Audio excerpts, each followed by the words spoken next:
J'ai accepté la faveur de cette cure, car j'accepte complètement la volonté divine. Que Dieu fasse de moi ce qui lui plaît. Je ne désire rien d'autre qu'accomplir sa sainte volonté. Avec la Vierge Marie, je quitte Nazareth pour aller à Bethléem. Là, je passerai la fête de Noël, parmi des étrangers, mais avec Jésus, Marie et Joseph, car telle est la volonté de Dieu. Je tâche d'accomplir en tout la volonté de Dieu. Je ne désire pas plus le retour à la santé que la mort. Comme un petit enfant, je me confie entièrement à son infinie miséricorde, et je vis dans la plus grande paix. Je m'efforce seulement de rendre mon amour pour lui, de plus en plus profond et pur, afin qu'il soit un délice pour son divin regard. Le Seigneur m'a dit de réciter ce chapelet pendant 9 jours, avant la fête de la miséricorde. La neuvaine doit commencer le vendredi saint. Pendant ce temps j'obtiendrai aux âmes beaucoup de grâce. À la pensée que j'allais rester si longtemps seul, en dehors de la communauté, la peur s'empara de moi. Jésus me dit, tu ne seras pas seul, car je suis avec toi toujours et partout. Auprès de mon cœur n'aie peur de rien. C'est moi, qui ai provoqué ton départ. Sache que mon regard suit avec grande attention tous les mouvements de ton cœur. Je te sépare des autres pour pouvoir moi-même former ton cœur en vue de mes projets. De quoi as-tu peur? Si tu es avec moi, qui oserait te toucher? Cependant je m'être réjoui beaucoup que tu m'être confie tes inquiétudes. Ma fille, parle-moi de tout simplement, tu m'être fait un grand plaisir. Je te comprends, car je suis homme-dieu. Cette simple conversation de ton cœur m'est plus agréable que des hymnes composés en mon honneur. Sache, ma fille, que plus tes paroles sont simples, plus tu m'attires vers toi. Et maintenant sois en paix. Et maintenant sois en paix près de mon cœur. Mets de côté ta plume, et prépare-toi au départ. Je suis parti ce matin pour Pradnik. Sur Chrysostome m'a conduite. J'ai une chambre séparée, je ressemble à une carmélite. Quand sur Chrysostome est parti et que je suis resté seul, je me suis plongé en prière, me mettant sous la protection spéciale de la très sainte Vierge. Elle seule est toujours avec moi. Comme une bonne mère, elle surveille mes épreuves et mes efforts. Soudain je vis le Seigneur Jésus, qui me dit, « Sois tranquille, mon enfant, tu vois que tu ne es pas seul. Mon cœur veille sur toi. » Jésus me remplit de force à l'égard d'une certaine personne, je le sens bien dans mon âme. Principe moral. Quand on ne sait pas ce qu'il y a de meilleur, il faut réfléchir, considérer et prendre conseil, car on n'a pas le droit d'agir dans l'incertitude de la conscience. Dans l'incertitude de la conscience, dans l'incertitude il faut se dire, quoi que je fasse, ce sera bien pourvu que j'aie l'intention de bien faire. Ce que nous considérons comme bon, Dieu l'accepte et le considère comme bon. Ne pas se chagriner, si après un certain temps l'on voit que ces choses ne sont pas bonnes. Dieu regarde l'intention avec laquelle nous commençons et il accordera la récompense selon cette intention. C'est un principe que nous devons suivre. Encore aujourd'hui, je suis allé faire une courte visite au Seigneur avant de me coucher. Mon esprit s'est abîmé en lui, mon seul trésor. Mon cœur a reposé un instant près du cœur de mon époux. J'ai reçu la lumière sur la manière de me comporter à l'égard de mon entourage et je suis revenu dans ma solitude. Le médecin s'est occupé de moi et je me sens entouré de curesses bienveillants. 10-12. Aujourd'hui je me suis levé plus tôt et j'ai fait ma méditation avant la messe. La Sainte Messe est célébrée à 6 heures. Après la Sainte Communion, mon âme fut noyée dans le Seigneur, unique objet de mon amour. Je me sentis absorbé par sa toute-puissance. Quand je suis revenu dans ma solitude, je me sentis mal et je dus me coucher. La Sûre m'a apporté des gouttes, mais toute la journée je me suis senti mal. Le soir, j'ai tenté de faire les méditations de l'heure sainte. Cependant je n'y suis pas arrivé, je m'unissais seulement au Christ souffrant. Ma chambre est voisine de la chambre des hommes. Je ne savais pas que les hommes étaient de tels bavards. Dès le matin, jusque tard dans la nuit, conversation sur différents sujets. C'est beaucoup plus tranquille dans la salle des femmes. On fait toujours aux femmes ce reproche d'être bavardes, cependant j'eus l'occasion de me convaincre du contraire. Il m'est difficile de me concentrer sur ma prière à cause des rires et de ses plaisanteries. Il ne me gêne pas quand la grâce de Dieu me prend totalement, car alors je ne sais pas ce qui se passe autour de moi. Mon Jésus, comme ces gens parlent peu de vous. Ils parlent de tout, mais pas de vous, Jésus. Et s'ils en parlent peu, c'est que probablement, ils n'y pensent pas du tout. Le monde entier les intéresse, mais sur vous, le Créateur, silence. Que c'est triste, Jésus, de voir cette indifférence et cette ingratitude des êtres créés. Ô mon Jésus, je désire vous aimer à leur place et vous dédommager par mon amour. Faustine Cheval-Vapeur. L'Immaculée Conception de la Mère de Dieu. Dès le matin, j'ai ressenti la proximité de la très sainte Vierge pendant la Sainte Messe. Je la vis si belle que les mots me manquent pour décrire cette beauté, même en partie. Elle était toute blanche, ceinte d'une écharpe bleue, le manteau bleu aussi, une couronne sur la tête. De toute sa personne rayonnait une lumière inconcevable. Je suis la reine du ciel et de la terre, mais surtout votre mère. Elle me serra contre son cœur et dit, j'ai compassion de toi. Je sentis la force de son cœur immaculé se communiquer à mon âme. Maintenant, je comprends pourquoi depuis 2 mois je me préparais et j'attendais cette fête avec impatience. Depuis aujourd'hui, je tâche d'avoir l'âme aussi pure que possible pour que les rayons de la grâce divine s'y reflètent dans toute leur lumière.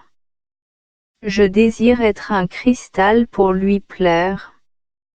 Ce jour-là, je vis un certain prêtre éclatant de sa lumière à elle.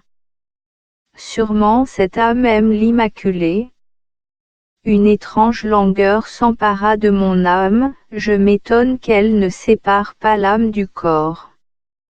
Je désire Dieu, je désire me noyer en lui. Je comprends que je suis dans un terrible exil. De toute sa force, mon âme s'élance vers Dieu. Ô habitants de ma patrie, souvenez-vous de l'exilé. Quand les voiles tomberont, ils pour moi aussi. Quoique je vois et que je sente approximativement quand, cependant un voile très fin me sépare encore du Seigneur. Je désire le regarder face à face, mais que tout se fasse selon votre volonté. 11-12-1936. Aujourd'hui, je ne pus assister à la Sainte Messe tout entière. J'assistais seulement aux parties les plus importantes et, après avoir reçu la Sainte Communion, je me retirai tout de suite dans ma solitude. Soudain je fus envahi par la présence divine. Et à ce moment je sentis la passion du Seigneur pendant un très court moment. Alors je connus plus profondément l'œuvre de la miséricorde. Dans la nuit, je fus soudainement éveillé et je compris qu'une âme avait grand besoin de prière.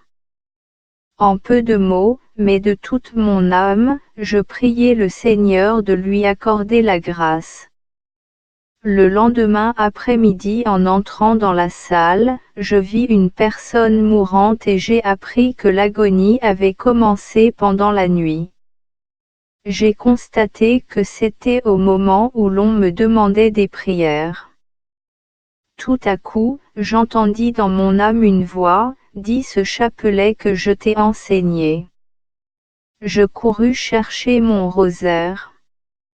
Et je m'agenouillai près de l'agonisante et je commençai avec toute l'ardeur de mon âme à dire ce chapelet. Soudain la moribonde ouvrit les yeux.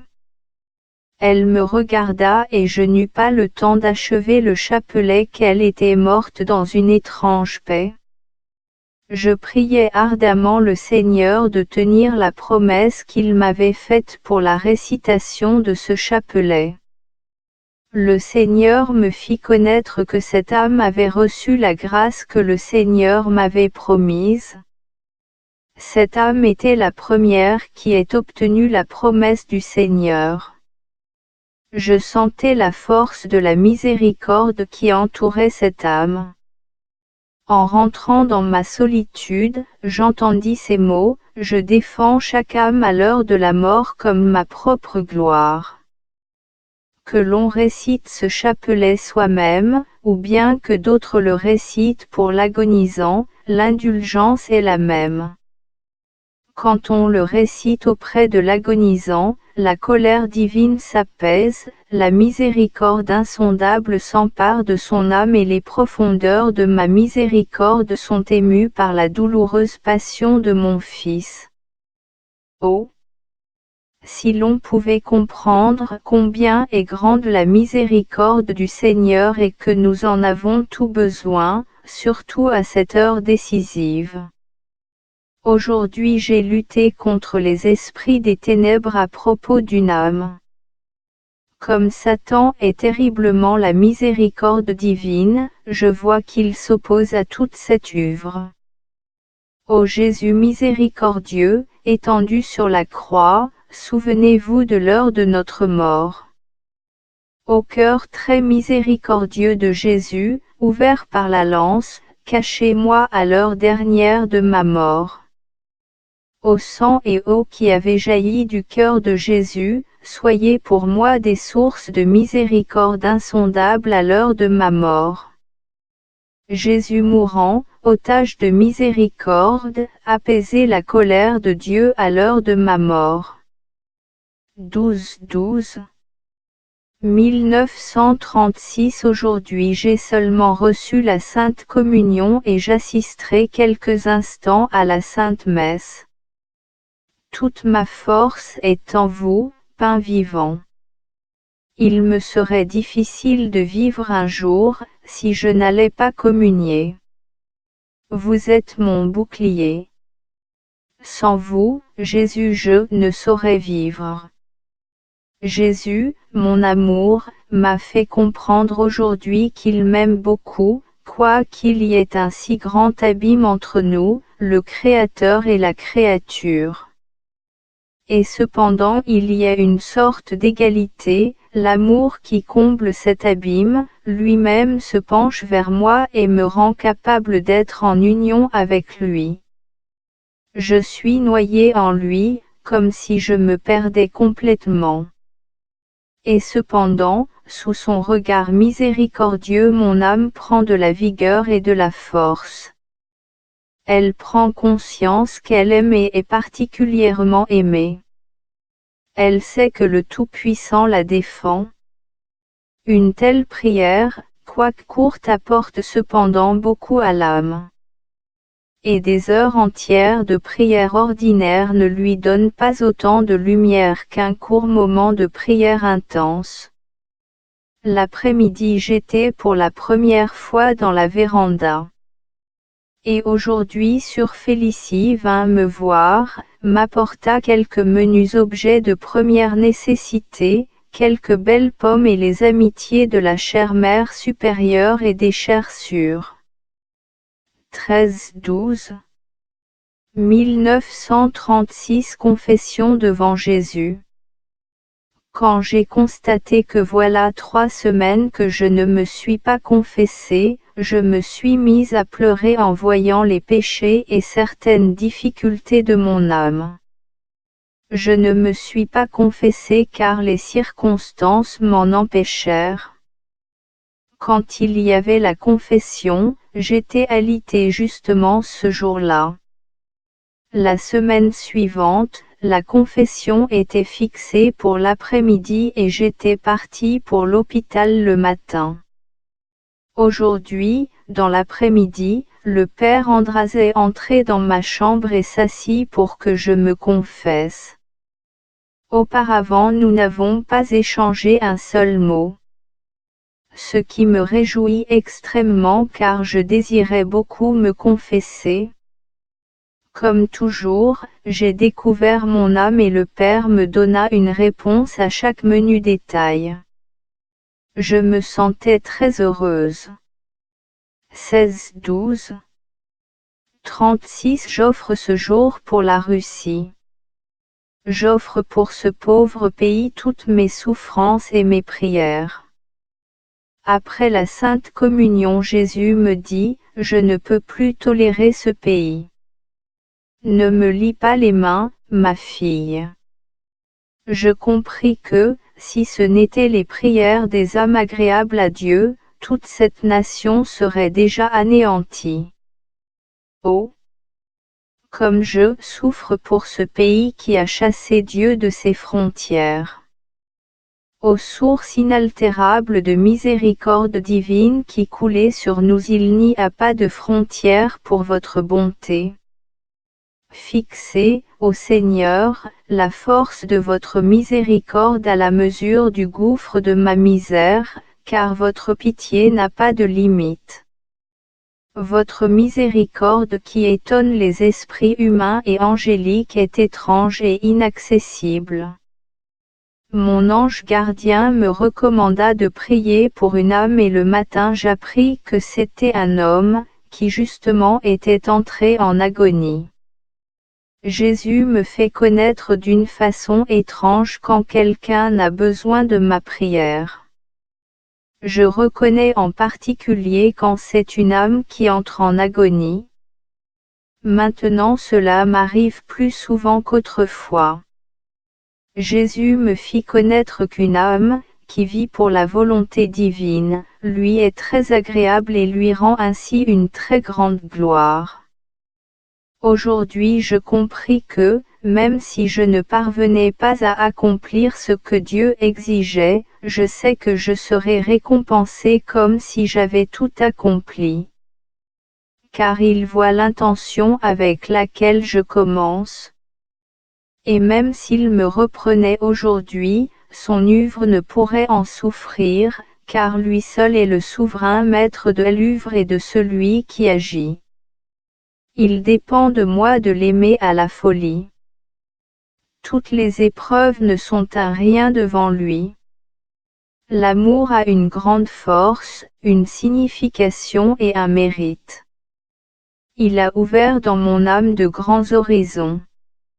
L'amour comble les abîmes. 17-12 1936 J'ai offert ce jour pour les prêtres, j'ai souffert plus que jamais intérieurement et extérieurement. Je ne savais pas qu'on pouvait tant souffrir en un jour.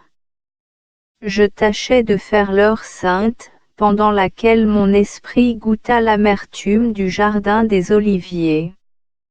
Je lutte toute seule, soutenue par son bras contre toutes les difficultés qui se dressent comme des murs infranchissables devant moi. Cependant j'ai confiance dans la force de son nom et je n'ai peur de rien. Dans cet isolement Jésus est mon maître.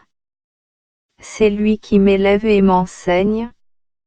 Je sens que je suis l'objet de son action particulière. Pour ses intentions incompréhensibles et ses verdicts insondables, il m'unit à lui d'une façon spéciale et me permet de pénétrer dans ses mystères inconcevables.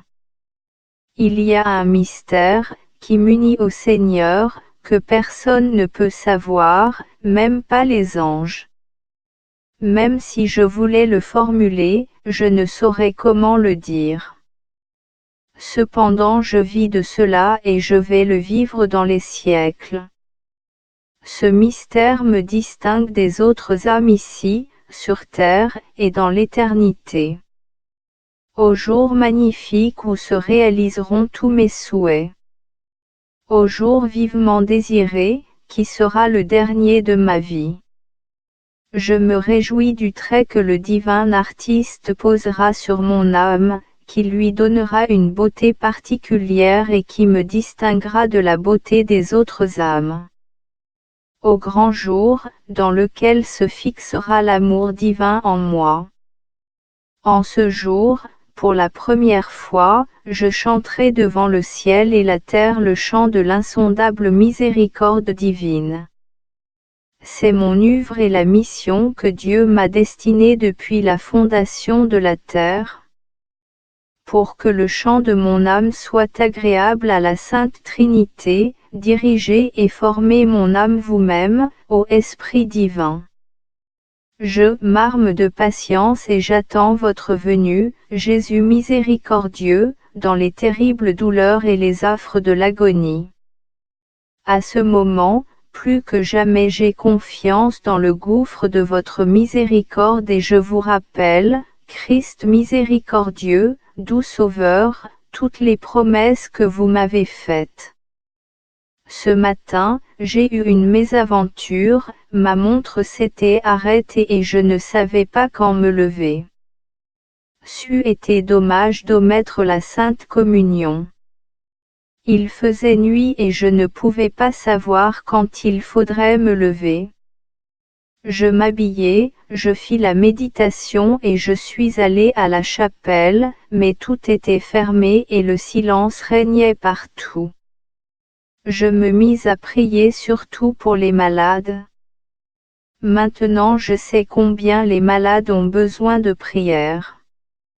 Enfin la chapelle fut ouverte, la prière me venait avec peine, car je me sentais exténué.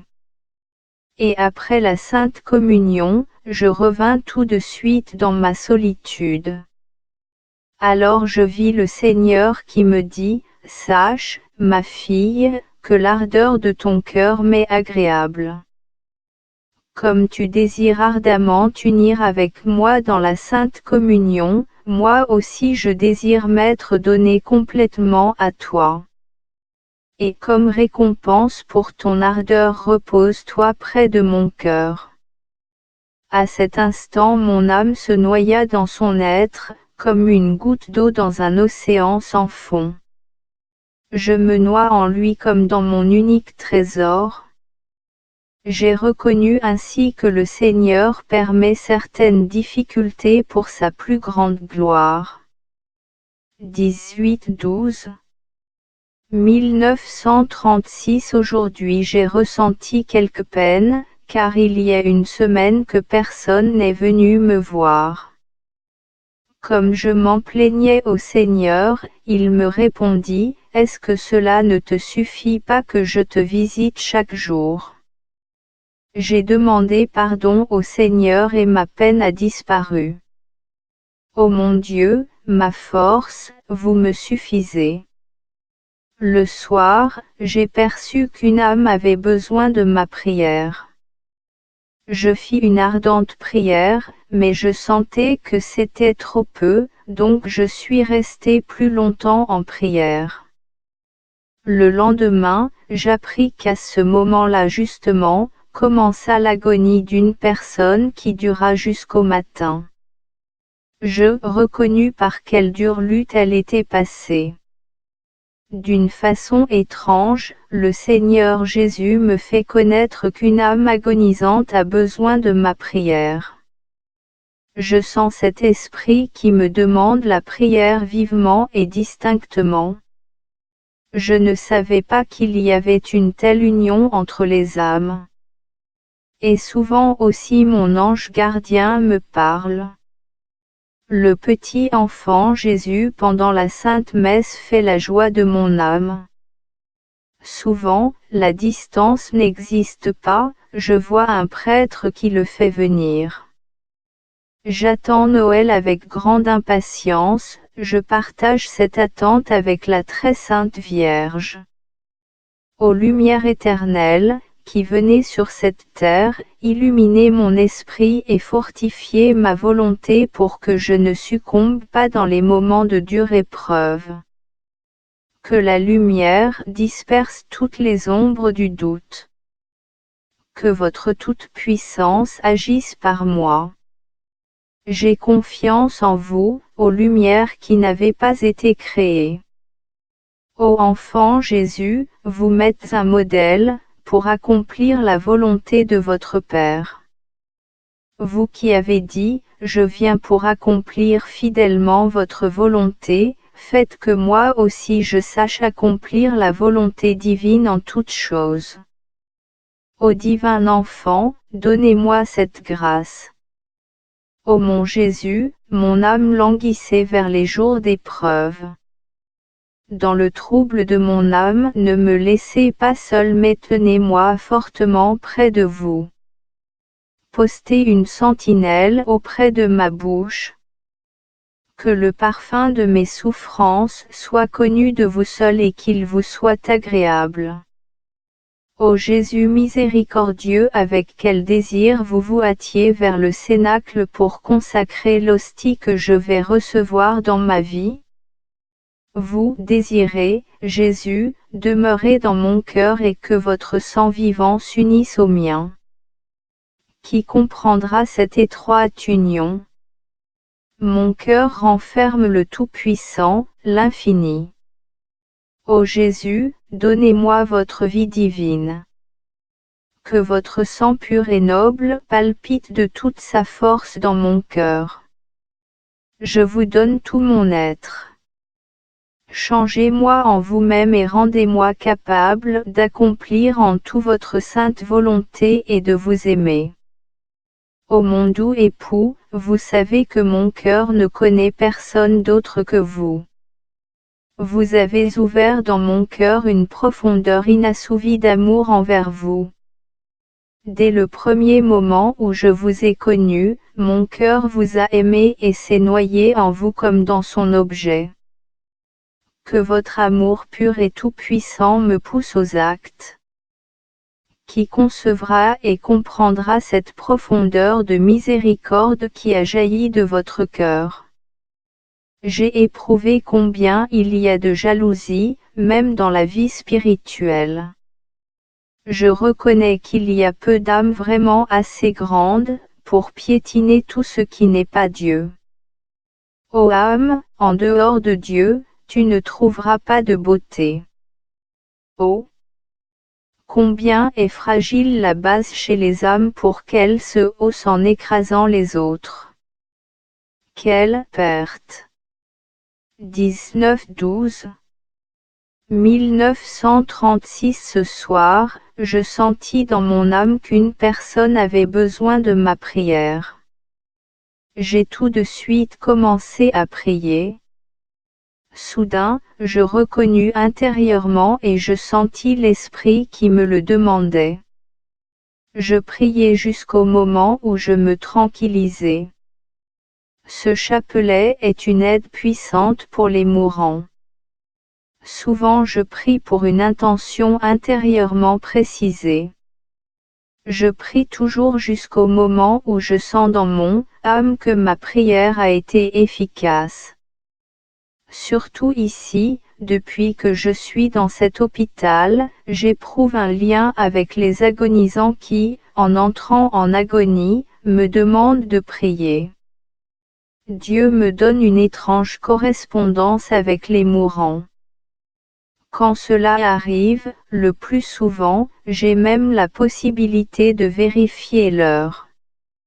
Aujourd'hui, à 11 heures du soir, je fus soudain éveillé et je sentis distinctement qu'il y avait auprès de moi un esprit qui demandait ma prière, une force me contraint tout simplement à la prière.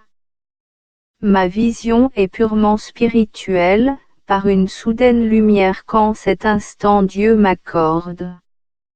Je prie jusqu'au moment où je sens la paix en mon âme.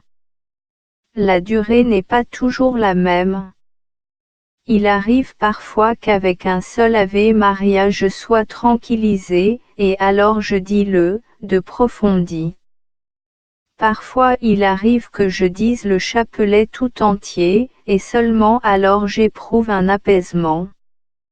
Et ici aussi j'ai constaté que, si je suis forcé à la prière pendant un temps plus long, c'est-à-dire si j'éprouve une inquiétude intérieure, c'est que l'âme soutient une plus grande lutte et a une plus lourde agonie. C'est ainsi que j'ai vérifié l'heure, j'ai une montre et je regarde l'heure. Le lendemain, quand on me parle de la mort de telle personne, je demande l'heure, qui s'accorde toujours en ce qui concerne l'agonie. On me dit, telle personne a lutté très fort, d'autres fois on me dit, aujourd'hui telle personne est morte. Mais elle s'est endormie vite et tranquillement. Il arrive que la personne mourante soit dans la seconde ou la troisième baraque, mais pour l'esprit la distance n'existe pas. Il arrive que j'aille cette même connaissance à quelques centaines de kilomètres. C'est arrivé plusieurs fois, à l'égard de ma famille et de personnes apparentées, mais aussi à l'égard de mes sœurs en religion et même pour des âmes que je n'ai pas connues durant ma vie.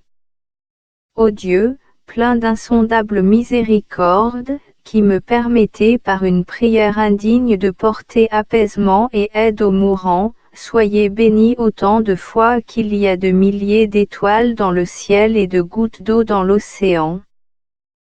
Que votre miséricorde s'étende à tout le globe terrestre.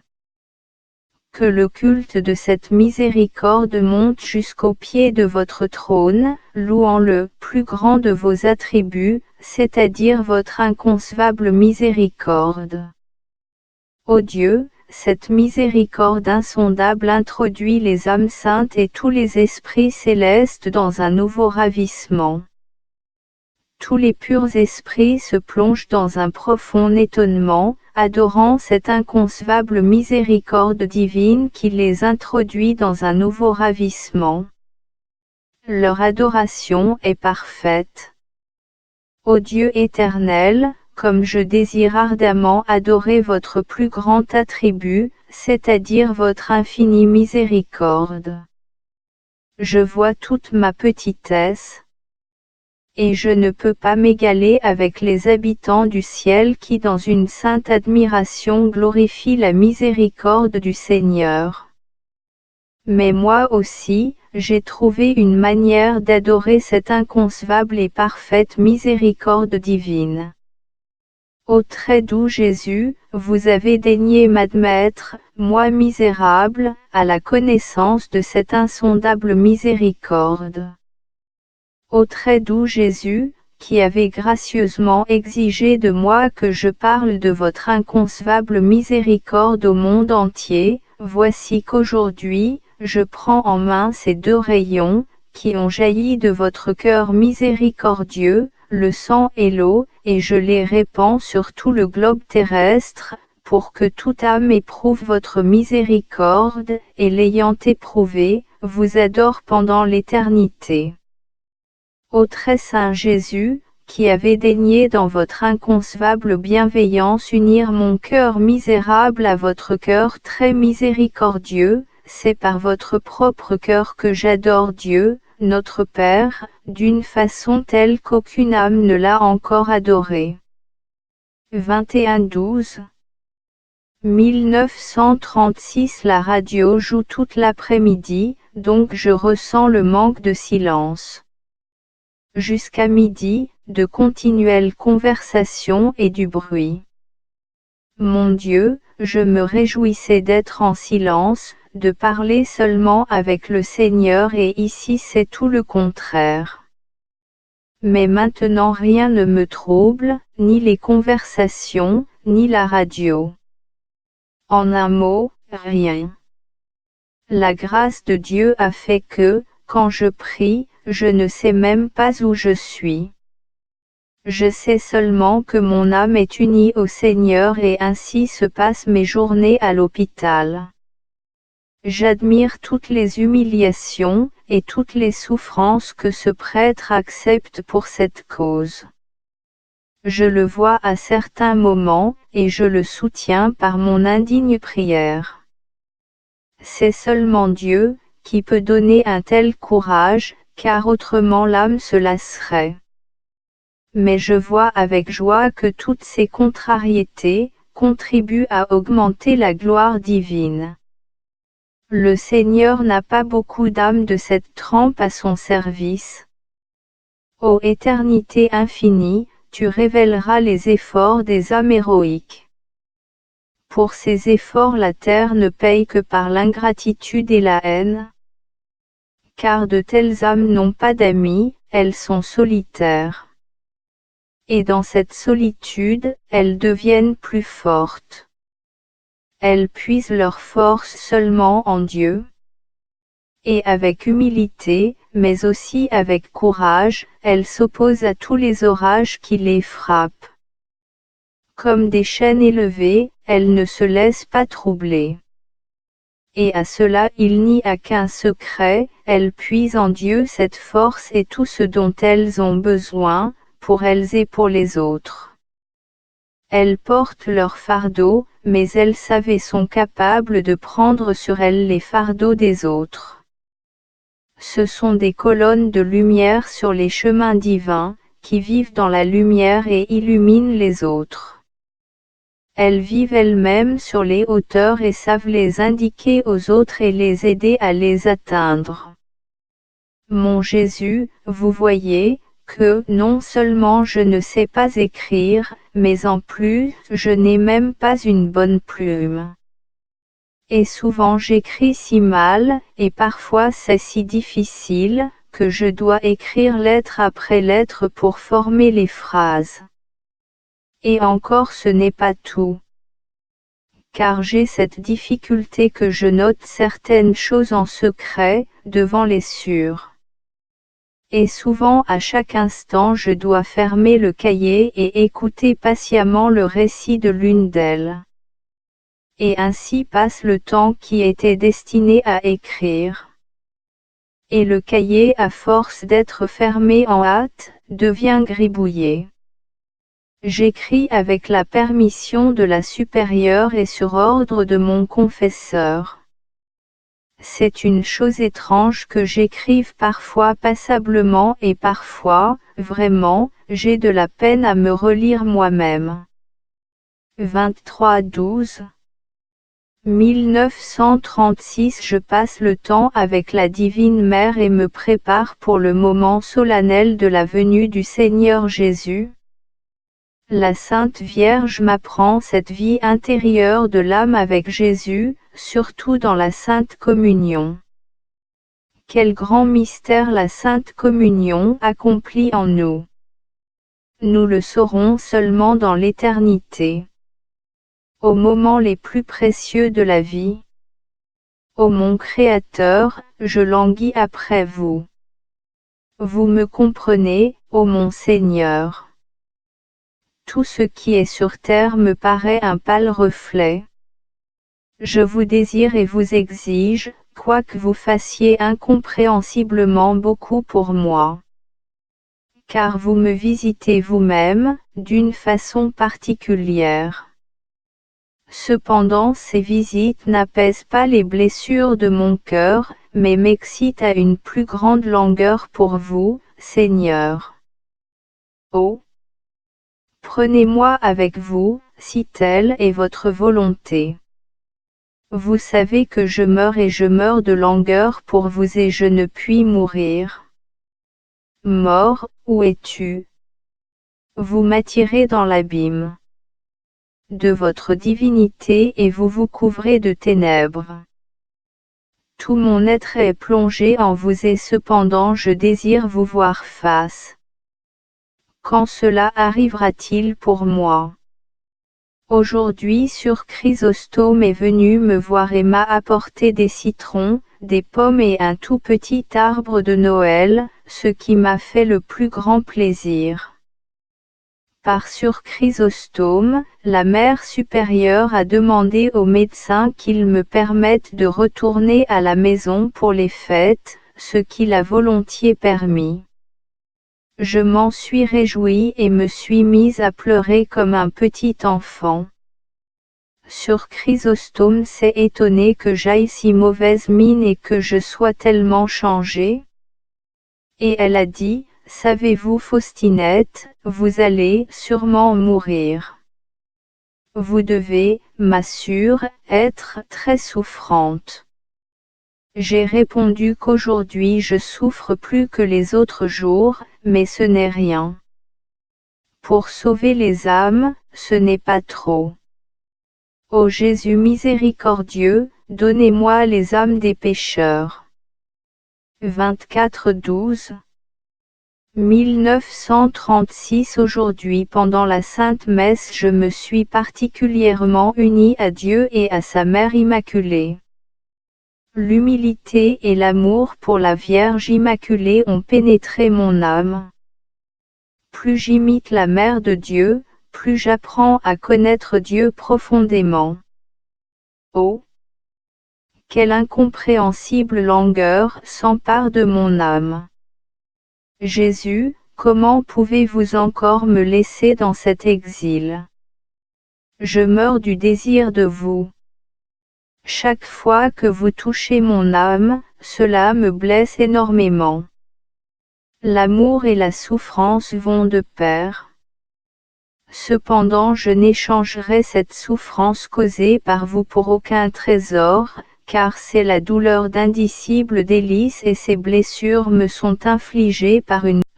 K est arrivé cet après-midi, et m'a emmené pour les fêtes à la maison, afin que je les passe avec la communauté. En passant par la ville je m'imaginais que c'était Bethléem. Je regardais tous les gens qui se dépêchaient. Je pensais, qui médite aujourd'hui ce mystère inconcevable dans le calme et le silence. Ô Vierge pure, vous voyagez aujourd'hui et moi je suis en route. Je sens que ce voyage d'aujourd'hui a sa signification. Ô Vierge rayonnante, pure comme le cristal, toute plongée en Dieu, je vous confie ma vie intérieure. Arrangez tout pour que cela soit agréable à votre doux Fils. Ô ma mère, je désire si ardemment que vous me donniez le petit Jésus pendant la messe de minuit. Et je sentis dans la profondeur de mon âme, une si vive présence de Dieu que par la force de ma volonté je contins ma joie, pour ne pas laisser voir extérieurement ce qui se passait dans mon âme.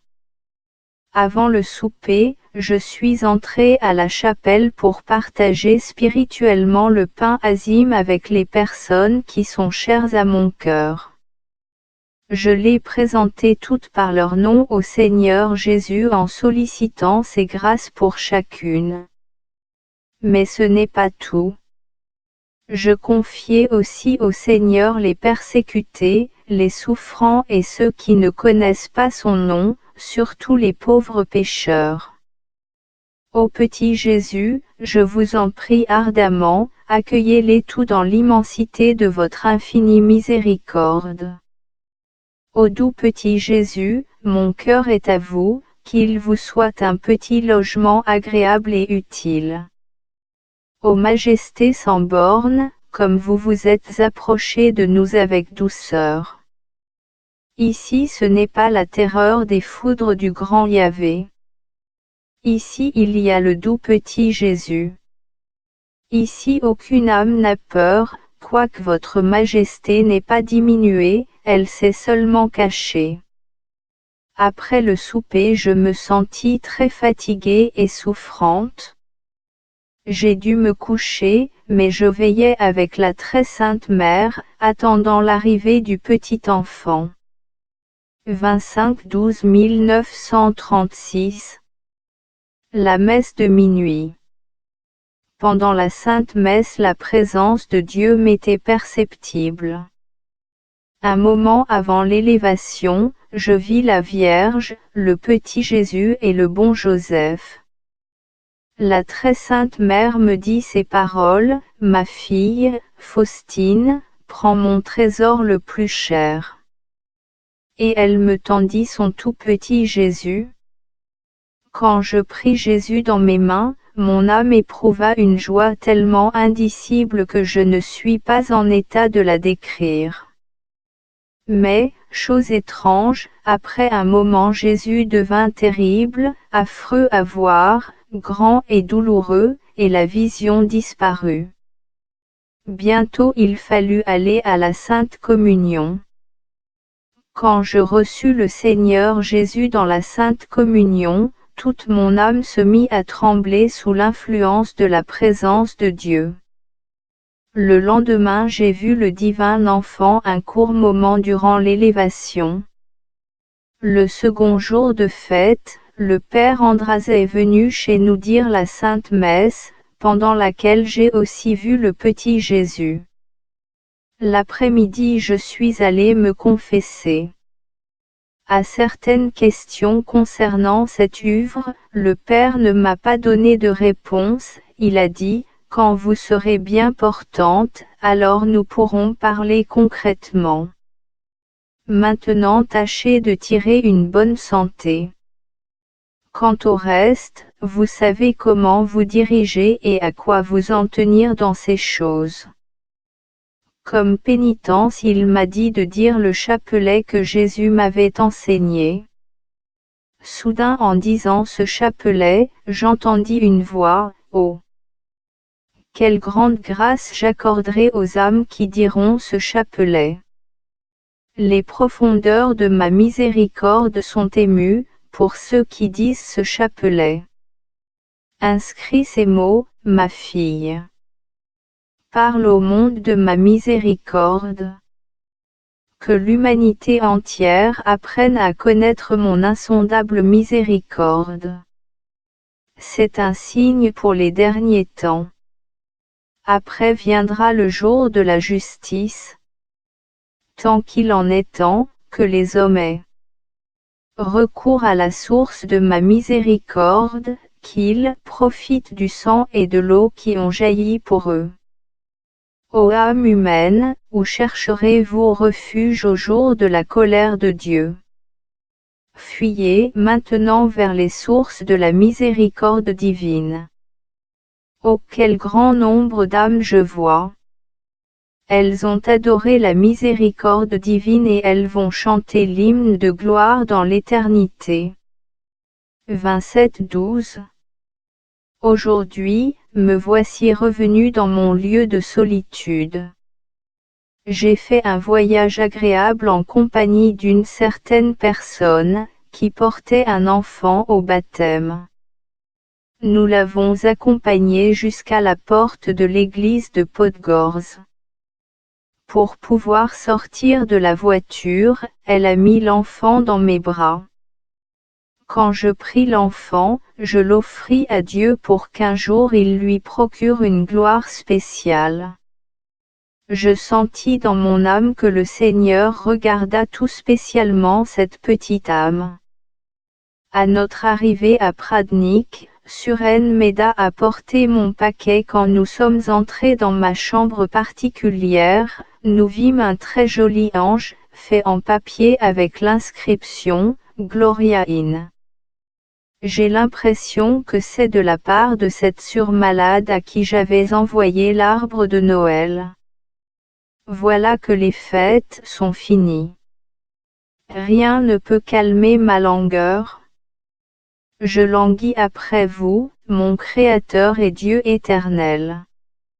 Ni les solennités, ni les beaux chants ne calment mon âme, mais ils l'excitent à un désir encore plus grand. À la seule mention de votre nom, mon esprit s'élance vers vous, Seigneur. 28-12 1936 Aujourd'hui, j'ai commencé la neuvaine à la miséricorde divine. C'est-à-dire que je me transporte en esprit devant ce tableau, je récite le chapelet que le Seigneur m'a enseigné. Le second jour de la neuvaine, je vis ce tableau comme vivant, avec d'innombrables ex-voto accrochés autour de lui et je voyais de grandes multitudes de gens venir ici. Beaucoup de gens rayonnaient de bonheur. Ô Jésus, de quelle joie a battu mon cœur! Je faisais la neuvaine à l'intention de deux personnes, notre archevêque et l'abbé Sopoco. Je prie ardemment Dieu d'inspirer notre archevêque, afin qu'il daigne approuver ce petit chapelet si agréable à Dieu, et ce tableau, et qu'il ne retarde pas cette œuvre. Aujourd'hui, tout d'un coup le regard du Seigneur m'a transpercé comme un éclair. Alors j'ai vu les petits grains de poussière dans mon âme. Voyant ma nullité tout entière, je tombai à genoux et je demandai pardon au Seigneur. Et avec une grande confiance, je me plongeai dans son infinie miséricorde. Une telle connaissance ne me déprime pas, ni ne m'éloigne du Seigneur, mais elle éveille plutôt dans mon âme, un plus grand amour et une confiance sans bornes. Le repentir de mon cœur est uni à l'amour. Ces singulières lumières divines forment mon âme. Ô doux rayon divin, éclairez-moi jusque dans les plus secrètes profondeurs, car je désire parvenir à une plus grande pureté de cœur et d'âme. Le soir une grande langueur s'est emparée de mon âme. Je pris la brochure avec l'image de Jésus miséricordieux. Je la serrai sur mon cœur et de mon âme jaillirent ces paroles, Jésus, amour éternel, pour vous je vis, pour vous je meurs. C'est à vous que je désire m'unir. Soudain je vis le Seigneur d'une beauté indicible, qui me regarda gracieusement et dit, ma fille, moi aussi par amour pour toi je suis descendu du ciel. Pour toi j'ai vécu, pour toi je suis mort et pour toi j'ai créé les cieux.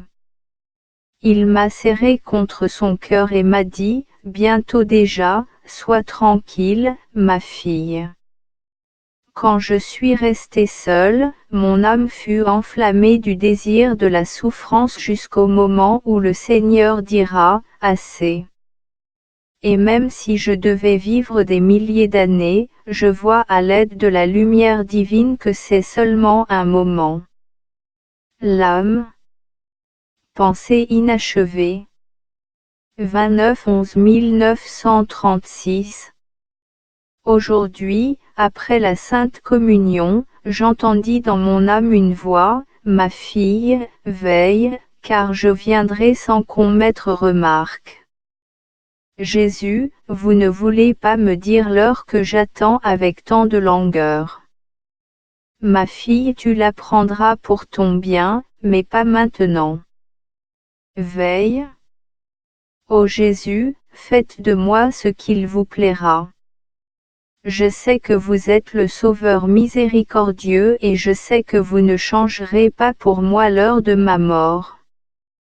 Si dès maintenant, vous me témoignez un amour si particulier et vous daignez si gracieusement et confidentiellement vous unir à moi, je m'attends à beaucoup plus à l'heure de ma mort. Vous, le Seigneur, mon Dieu, vous ne pouvez changer.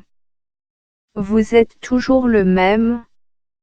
Les cieux peuvent changer, ainsi que tout ce qui a été créé, mais vous, Seigneur, vous êtes toujours le même.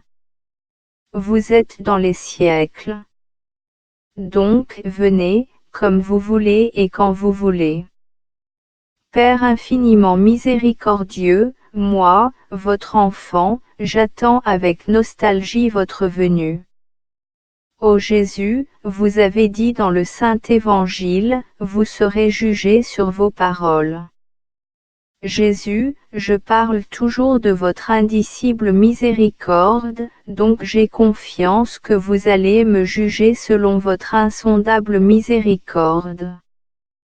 30-12 1936 L'année finie. Je prends la journée d'aujourd'hui pour ma retraite mensuelle. Mon esprit a approfondi les bienfaits que vous avez répandus sur moi durant toute l'année. Mon âme a tremblé à la vue de l'immensité des grâces du Seigneur. De mon âme a jailli vers Dieu un hymne d'action de grâce.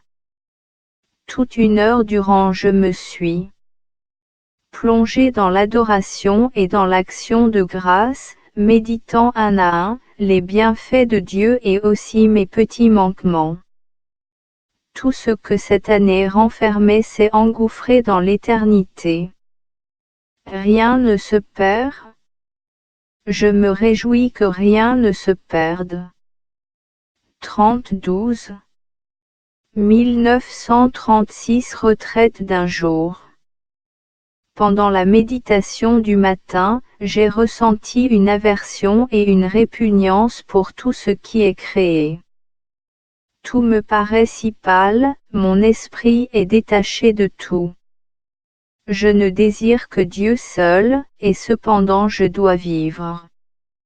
C'est un martyre que je ne peux décrire. Dieu se donne à l'âme avec amour et l'entraîne dans les inconcevables profondeurs de la divinité. Mais en même temps il la laisse sur cette terre dans le seul but de souffrir et d'agoniser en languissant après lui. Et ce puissant amour est si pur que Dieu, lui-même y trouve son délice. L'amour-propre n'a pas de part à ses actions, car ici tout est parsemé d'amertume, donc tout est très pur. La vie est une perpétuelle mort, douloureuse et terrible. Mais en même temps elle est la base de la vraie vie, du bonheur inconcevable, de la force de l'âme. Et par là même, l'âme est capable de grandes actions pour Dieu. Le soir, j'ai prié pendant quelques heures, d'abord pour mes parents et ma famille, pour la mère générale et toute la congrégation, pour nos élèves, pour 3 prêtres à qui je dois beaucoup. J'ai parcouru le monde entier en long et en large et j'ai rendu grâce à l'insondable miséricorde de Dieu pour toutes les grâces données aux hommes. Et je lui ai demandé pardon pour tout ce qui l'a offensé. Pendant les vêpres, j'ai aperçu Jésus qui a regardé doucement et profondément mon âme. Prends patience, ma fille, ce ne sera plus long. Ce regard profond et ces paroles ont donné à mon âme force, puissance et courage, ainsi qu'une étrange confiance que j'accomplirai tout ce qu'il exige de moi, malgré tant d'énormes difficultés. Elles introduisirent aussi dans mon âme l'étrange conviction que le Seigneur est avec moi et qu'avec lui je peux tout. Toutes les puissances du monde et de l'enfer entier ne me sont rien, tout doit s'écrouler de par la puissance de son nom. Je remets tout entre vos mains, ô mon Seigneur et mon Dieu. Unique chef de mon âme, dirigez-moi d'après vos désirs éternels. Cracovie, Pradnik 1 1937 Jésus, j'ai confiance en vous. Aujourd'hui, j'ai dit adieu à l'année 1936 et j'ai salué l'année 1937. C'est avec tremblement et appréhension qu'en cette première heure de l'année j'ai regardé bien en face ce laps de temps. Jésus miséricordieux, j'irai courageusement et bravement dans le combat et les batailles.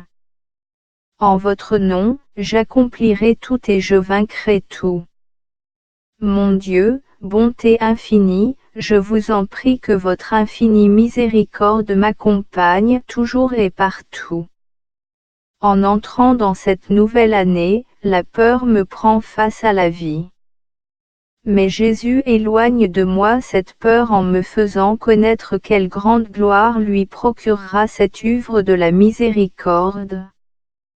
Il y a des moments dans la vie où l'âme ne trouve d'apaisement que dans une profonde prière. Que les âmes sachent persévérer dans l'oraison. En de tels moments, c'est une chose bien importante. Monsieur Jésus, j'ai confiance en vous. Résolution pour l'année 1937, premier jour du premier mois. Résolution détaillée, toujours les mêmes. M'unir au Christ miséricordieux. Comment aurait fait le Christ dans telle ou telle occasion? Embrasser par l'Esprit le monde entier, surtout la Russie et l'Espagne. Résolution générale. Stricte observance du silence. Calme intérieur.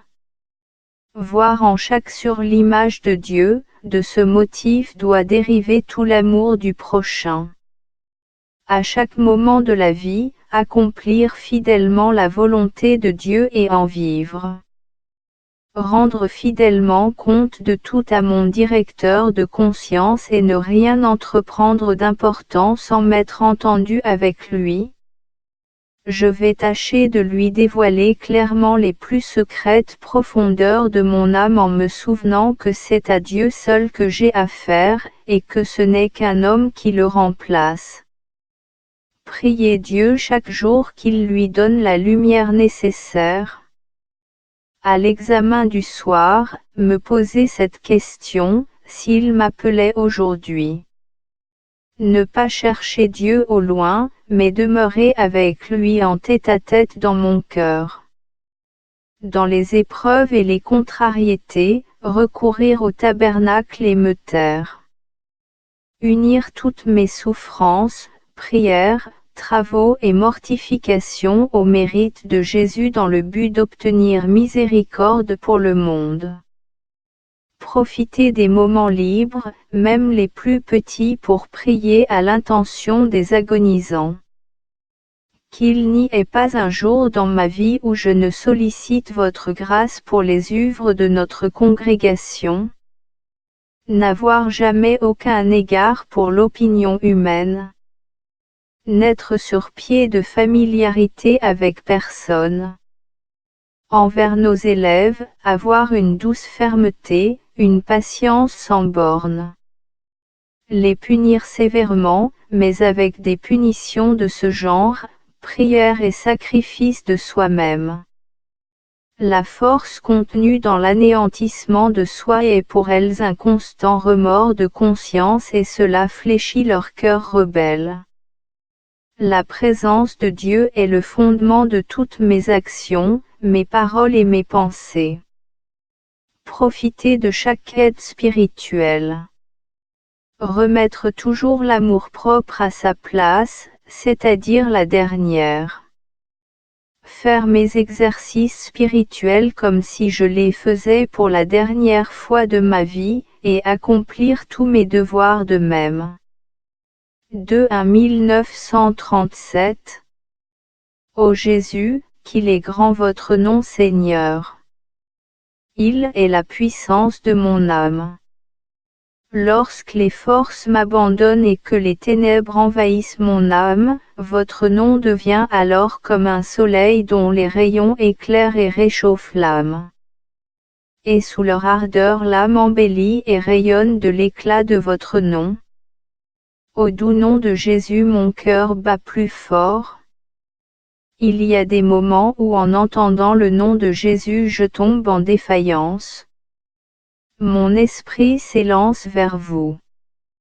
Ce jour est pour moi tout particulièrement un grand jour. Ce jour-là, je suis allé pour la première fois m'occuper de la peinture de cette image.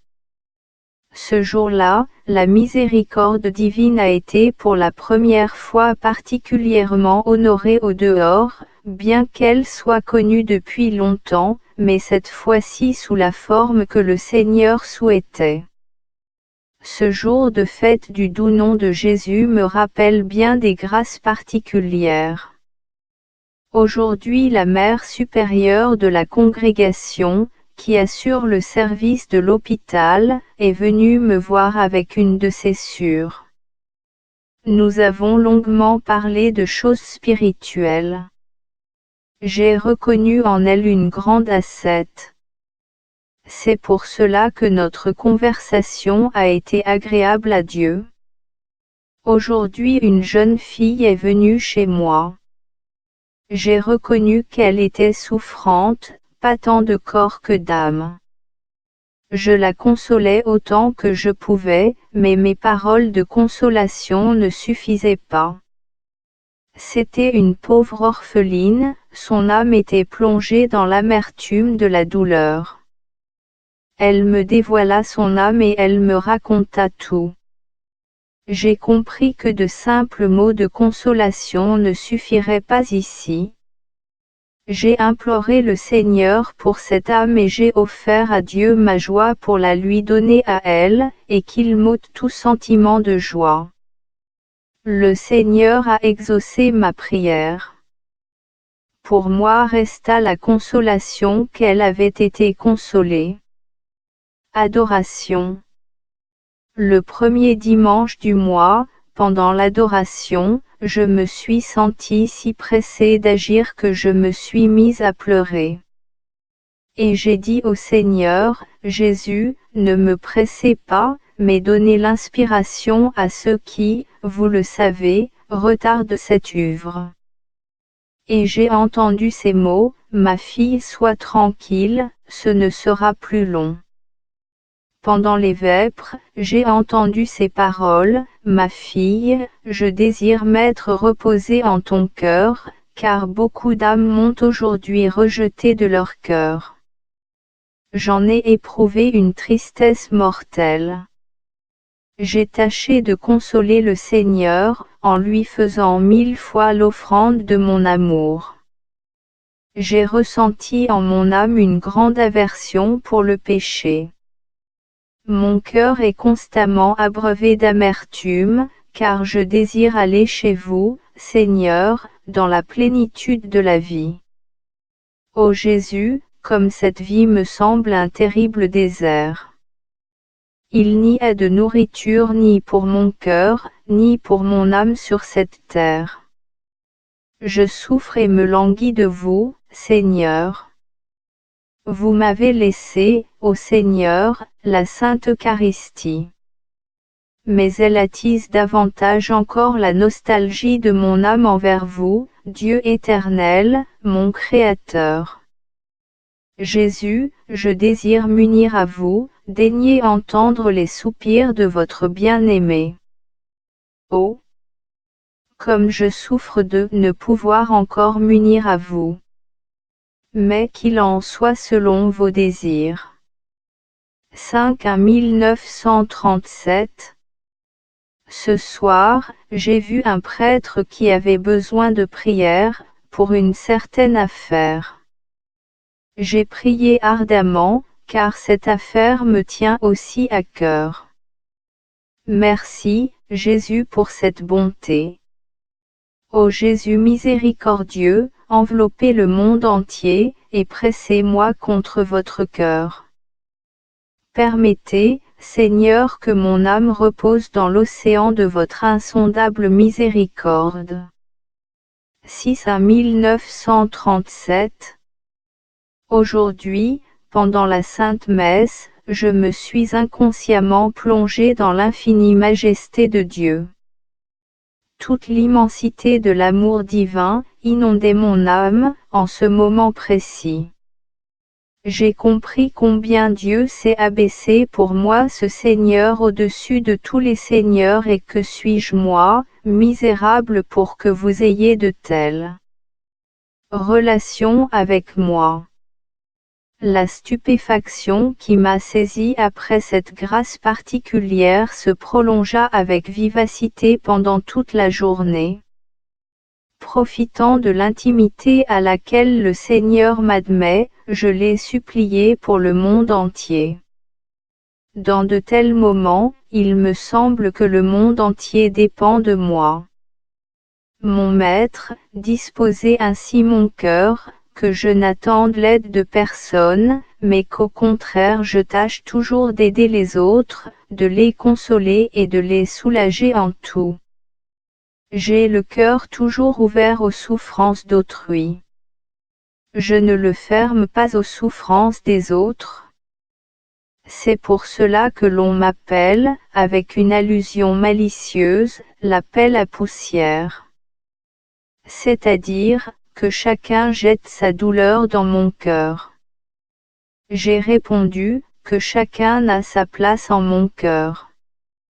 Et moi, en compensation, j'ai ma place dans le cœur de Jésus. Ces allusions au droit d'amour ne rétrécissent pas mon cœur. Mon âme est toujours sensible sur ce point, et Jésus seul est le mobile de mon amour du prochain. C'est un 1937. Pendant l'heure sainte, le Seigneur me permit de goûter sa passion. J'ai partagé l'amertume dont était remplie son âme durant la passion. Jésus m'a fait comprendre combien l'âme doit être fidèle à l'oraison malgré les tourments, la sécheresse et les tentations. Car, pour la plupart, c'est d'une telle oraison que dépend la réalisation des desseins de Dieu qui sont parfois bien grands. Si nous ne persévérons pas dans cette oraison, nous déjouons que Dieu voulait accomplir par nous, ou en nous. Que chacun se rappelle ces paroles, en proie à la détresse, il priait de façon plus instante. Je prolonge toujours semblable oraison autant qu'il est en mon pouvoir et en accord avec mes devoirs. 8-1 1937 Vendredi matin, lorsque j'allais à la chapelle pour la Sainte Messe, soudain j'ai aperçu sur le trottoir un grand buisson de genévrier dans lequel se trouvait un terrible chat qui me barrait le passage vers la chapelle, me regardant méchamment.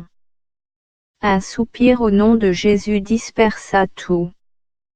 J'ai offert toute cette journée pour les pécheurs agonisants. Pendant la Sainte Messe, j'ai ressenti d'une manière particulière la proximité du Seigneur. Après la Sainte Communion, j'ai regardé le Seigneur avec confiance et je lui dis, « Jésus, je désire tant vous dire quelque chose. » Et le Seigneur me regarda avec amour et me dit, « Que désires-tu, Maître, dire ? » Jésus, je vous supplie par l'inconcevable puissance de votre miséricorde, que toutes les âmes, qui agoniseront aujourd'hui échappent au feu de l'enfer, seraient-ce les âmes des plus grands pécheurs. C'est aujourd'hui vendredi, commémoration de votre amère agonie sur la croix, et parce que votre miséricorde est inconcevable, les anges ne s'en étonneront pas. Jésus me serra contre son cœur et dit, « Ma fille bien-aimée, tu as bien reconnu l'immensité de ma miséricorde. Je ferai comme tu m'en as prié. Mais unis-toi constamment à mon cœur agonisant et donne satisfaction à ma justice. Sache que tu m'as prié pour une grande chose. Je vois que cela t'a été dicté par le pur amour que tu as pour moi. C'est pourquoi je vais satisfaire tes exigences. Marie, Vierge Immaculée, prenez-moi sous votre protection particulière. Gardez la pureté de mon âme, de mon cœur et de mon corps. Vous êtes le modèle et l'étoile de ma vie.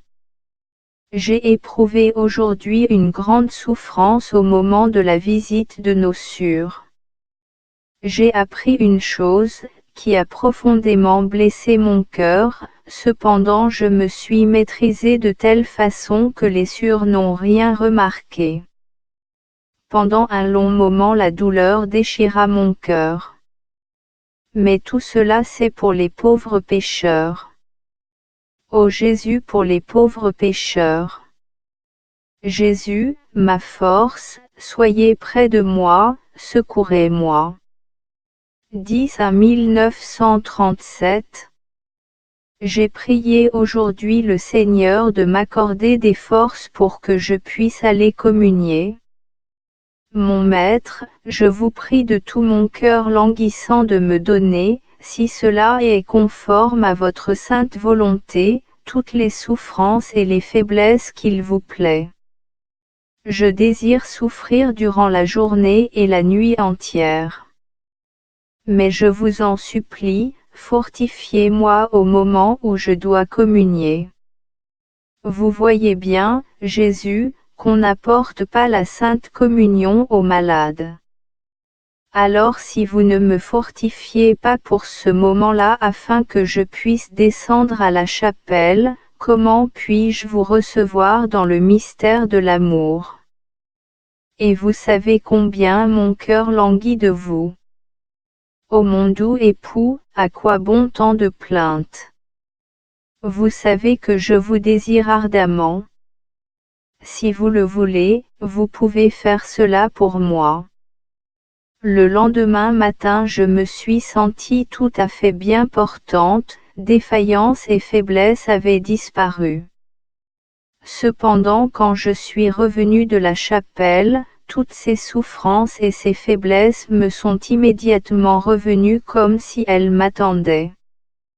Mais je n'avais plus du tout peur d'elles, car je m'étais nourrie du pain des forts. Je regarde tout bravement droit dans les yeux, même la mort. Ô Jésus caché dans l'hostie, mon doux maître et fidèle ami, mon âme est heureuse d'avoir un tel ami, qui me tient toujours compagnie. Je ne me sens pas seule, bien que je sois dans l'isolement. Jésus Eucharistie, nous nous connaissons, cela me suffit. 877, 12. À 1937. Aujourd'hui, lorsque le médecin est venu pour visiter les malades, je ne lui ai guère plu. J'étais naturellement plus souffrante et ma température était sensiblement plus élevée. Il va sans dire qu'il a décidé que je ne devais plus descendre pour la Sainte Communion jusqu'à ce que la température ait complètement baissé. J'ai répondu, bien, quoique la douleur ait serré mon cœur. Mais j'ai dit que, si je n'avais pas de fièvre je descendrais. Il consent à cela. Quand le médecin fut sorti, j'ai dit au Seigneur, Jésus, maintenant cela dépend de vous que j'y aille ou non. Et je n'y ai plus pensé quoiqu'à chaque instant l'idée me venait, je ne vais pas pouvoir recevoir Jésus non, c'est impossible et non seulement une fois, mais plusieurs fois, jusqu'à ce que la température baisse. Mais le soir j'ai dit au Seigneur, Jésus, si mes saintes communions vous sont agréables, je vous prie humblement de n'avoir pas un seul degré de température demain matin. Le matin je prends ma température et pense en moi-même, si j'ai, ne serait-ce qu'un seul degré, alors je ne me lèverai pas, car ce serait contraire à l'obéissance.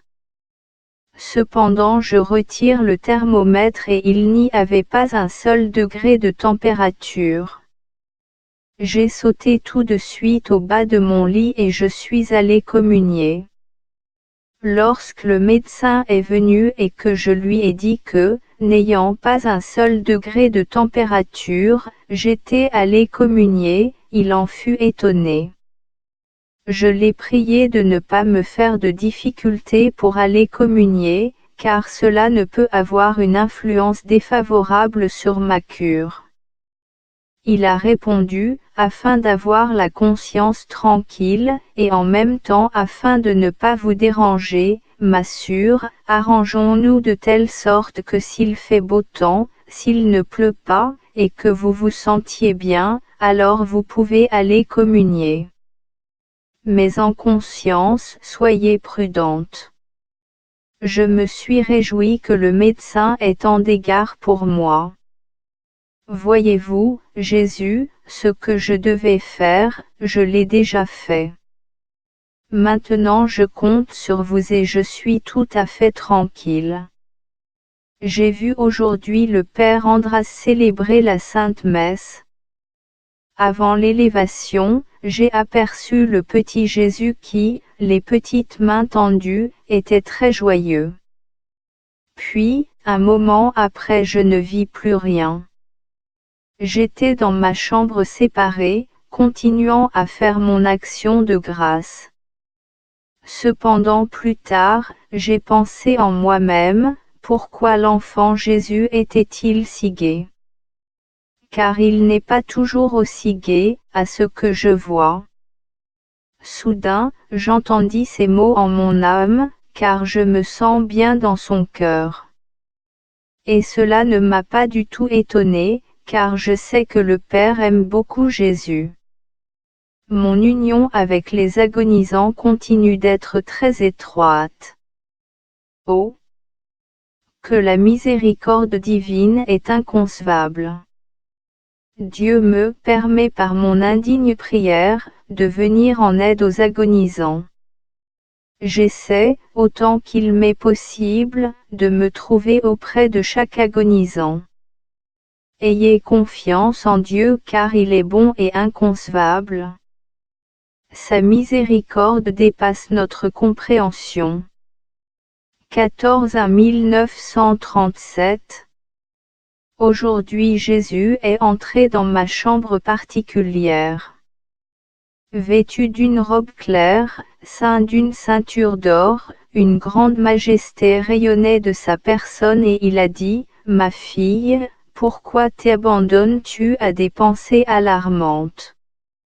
J'ai répondu, « Ô Seigneur, vous savez pourquoi. » Et il m'a dit, « Pourquoi? Cette œuvre m'alarme. Vous savez que je suis incapable de l'accomplir. » Et il a dit, « Pourquoi? Vous voyez bien que je ne suis pas en bonne santé, que je n'ai pas d'instruction, que je n'ai pas d'argent, que je suis un abîme de misère et que les relations avec les gens me font peur. Jésus, je ne désire que vous. Vous pouvez, vous, me dispenser de cela. » Et le Seigneur m'a dit, « Ma fille, ce que tu as dit est vrai. Tu es très misérable. » Mais il m'a plu de réaliser l'œuvre de la miséricorde, justement par toi, qui est la misère même. N'aie pas peur. Je ne te laisserai pas seul. Fais ce que tu peux dans cette affaire, moi j'accomplirai tout ce dont tu es incapable. Tu sais ce qui est en ton pouvoir de faire, alors fais-le. Le Seigneur a jeté un regard plein de bienveillance au fond de mon être. J'ai cru que j'allais en mourir de joie. Le Seigneur disparut. En mon âme demeurèrent joie, puissance et force d'agir. Mais je suis étonné de ce que le Seigneur ne veuille pas me dispenser et qu'il ne change rien à ce qu'il a une fois décidé. Et malgré toutes ces joies, il y a toujours une ombre de douleur. Je vois que l'amour et la douleur vont de pair. J'ai rarement de semblables visions, mais le plus souvent, mon commerce avec le Seigneur s'opère de manière très profonde. l'essence reste assoupie quoique ce soit imperceptible. Et tout ce qui touche à l'être divin, aux vérités révélées, ainsi qu'à la connaissance de ma propre misère, devient pour moi plus réel et plus clair que si je le voyais de mes yeux. En un instant l'esprit discerne plus que durant de longues années de réflexion approfondie et de méditation. Rien ne me dérange dans cette union avec le Seigneur, ni la conversation avec le prochain, ni aucune tâche, quand bien même il s'agirait d'affaires très importantes, cela ne me dérange aucunement. Mon esprit est avec Dieu. Mon cœur est plein de Dieu, je ne le cherche donc pas en dehors de moi-même. Lui, le Seigneur transperce mon âme, comme le rayon de soleil transperce le verre. Lorsque j'étais enfermé dans le sein de ma mère, je ne lui étais pas aussi uni que je le suis à mon Dieu. Là, c'était l'inconscience. Ici c'est la réalité en plein, ainsi que la conscience de l'union. Mes visions sont purement intérieures. Mais mieux je les comprends, moins je puis les exprimer en paroles. Oh! Comme le monde spirituel est beau! Et il est si réel qu'en comparaison, la vie extérieure n'est que vain leurre,